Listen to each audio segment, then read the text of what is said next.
Mummy जी ननद आ रही है।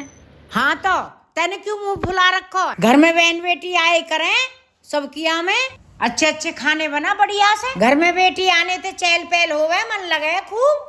मम्मी जी पूरी बात तो सुनो। कुछ सुनने की जरूरत ना, बढ़िया बढ़िया खाने बना, चल रसोई में। ठीक है मम्मी जी, आपकी ननद आ रही है।